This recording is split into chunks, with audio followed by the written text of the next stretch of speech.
पूजा के पावन अवसर पर यहाँ पे खटखटी मानव कल्याण आश्रम में गुरु पूजा पालन किया जा रहा है, इसके बारे में थोड़ा सा बोलिए। बोले श्री आनंद कंद भगवान की जय। आज ये व्यास पूजा है।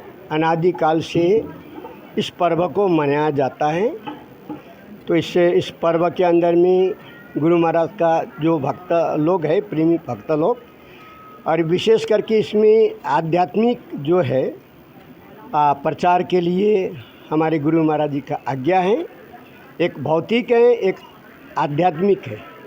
भौतिक सारे शास्त्रों के संबंधी कर्मकांड, पूजा पाठ, यज्ञ हवन जितने भी, चाहे राजनीतिक हो, चाहे कोई अफसर लाइन हो, चाहे दुकानदार, जो आँख से हम देख रहे हैं संसार, वो भौतिक लाइन है।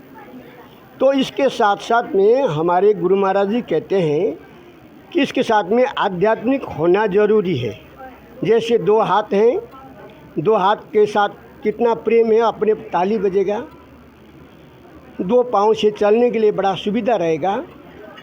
हमारी दो आँख भगवान ने बनाए, देखने के लिए बहुत सुंदर लगता है। ऐसा ही जीवन के अंदर में भौतिक तो शिखर में पहुंच गए हैं, जिसको सीमा पार होने वाला है, सीमा पार हो भी गया है, लेकिन आध्यात्मिक का जो कार्य है वो अधूरा है। आध्यात्मिक मतलब है वो शरीर संबंधी नहीं है, वो आत्मा संबंधित है। शरीर का ज्ञान हो गया और आत्मा का ज्ञान नहीं हो रहा है। इसलिए जो नाना शास्त्र पठन लोके नाना देवत पूजनम आत्मा ज्ञान बिना पार्थ सर्व कर्म निरर्थकम। जितने भी महान पुरुष, भगवान कृष्ण, भगवान राम, भगवान विष्णु, भगवान बुद्ध, शंकर देव, ये सारे जो महान पुरुष हैं, इन्होंने आध्यात्मिक ज्ञान का मतलब आत्मा का ज्ञान का प्रचार किया। क्योंकि आत्मा ज्ञान के बिना हमारा मनुष्य जीवन अधूरा है। इसलिए ये सम्मेलन में विशेष करके हर पर्व में आत्मा ज्ञान के बारे में सूचना दिया जाता है। गुरु महाराज जी का आज्ञा है, जगह जगह पर शोभा यात्रा करके भी, कई संत समागम करके कोई न कोई पर्व में, कार्य में आध्यात्मिक के बारे में समझाया जाता है। वास्तव में आत्मज्ञान के बिना सारे कार्य अधूरा है। आज गुरु महाराज का इच्छा है, सारे भारत में ही नहीं, सारे विश्व के अंदर में ये जो सद्भावना सम्मेलन का मतलब, महाराज जी ने आत्मज्ञान दिया, भक्त लोगों के अंदर में इतना परिवर्तन है, इतना परिवर्तन है, जिसके द्वारा अपने आप में बदलाव आ जाता है। तो हमारे अपने आप में बदलाव नहीं आया तो हम समाज को बदला नहीं सकते। इसलिए भारत के द्वारा ये सद्भावना सम्मेलन सारे विश्व के अंदर में गुरु महाराज की इच्छा है। सारे भक्त लोग इसमें बड़े हर्ष उल्लास के साथ इसमें खर्च कर रहे हैं। ये जो पर्व है वो जो दान करते हैं, वास्तव में इनका संपत्ति भी बहुत बड़ा पुण्य के कार्य में लग रहा है। इस समय में कोई अनेक तरह का दान करते हैं, कोई सेवा करते हैं, भक्तों का जो इच्छा है खिलाने के लिए, कोई खीर खिलाना चाहता है, कोई सूजी खिलाना चाहता है, कोई छोले पूरी खिलाना चाहते हैं। अनेक तरह से इनका खुशहाली है इस समय में। तो गुरु महाराज जी का जो दरबार है, भक्तों का दरबार, इसको इस तरीक़ा से सेवा करके आनंद लेता है। बोले श्री आनंद कंद भगवान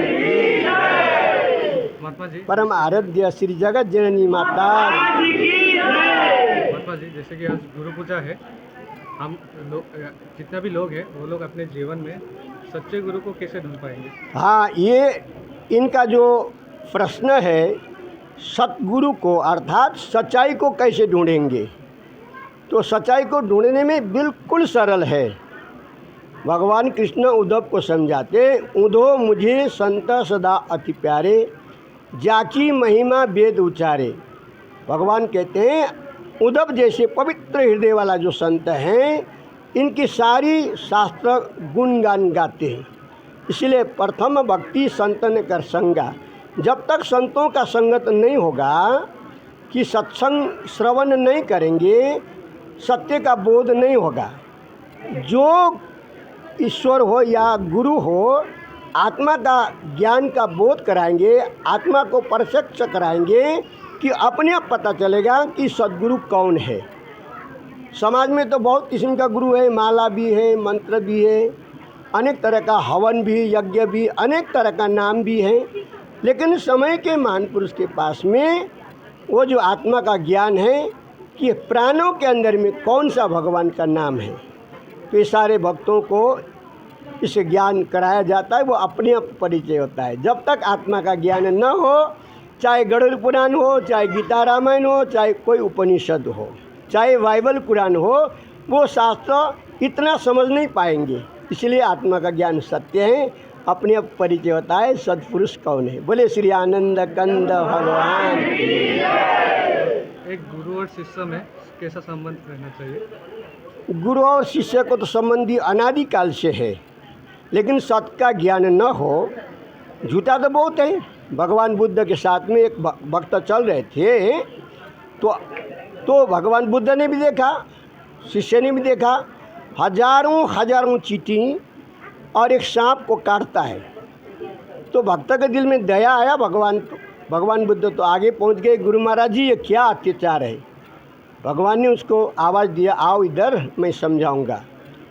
तो भगवान ने उनको बोला, देखो एक समय में ये अजगर मनुष्य का जीवन में गुरु था। ये सारे शिष्य जो चींटियाँ हैं वो शिष्य थे।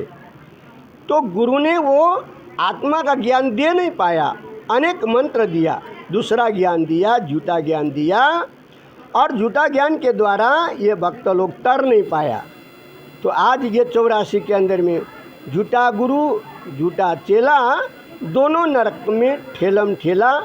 और गुरु भी उस सत्य को ज्ञान न होने के कारण 84 में जाना पड़ा। शिष्य को भी आत्मा का ज्ञान अर्थात सत्य का ज्ञान न होने के कारण वो भी 84 में जाना पड़ा। इसीलिए समय के महान पुरुष के पास कोई भी भक्त लोग आएंगे, सत्संग श्रवण करेंगे, आत्मज्ञान के बारे में चर्चा करेंगे। वास्तव में आत्मज्ञान का चर्चा सारे शास्त्रों के अंदर में बताया गया है। बोले श्री सद्गुरुदेव महाराज की, सियापति रामचंद्र की, श्री कृष्ण भगवान की, श्री श्रीमंत शंकर देव की।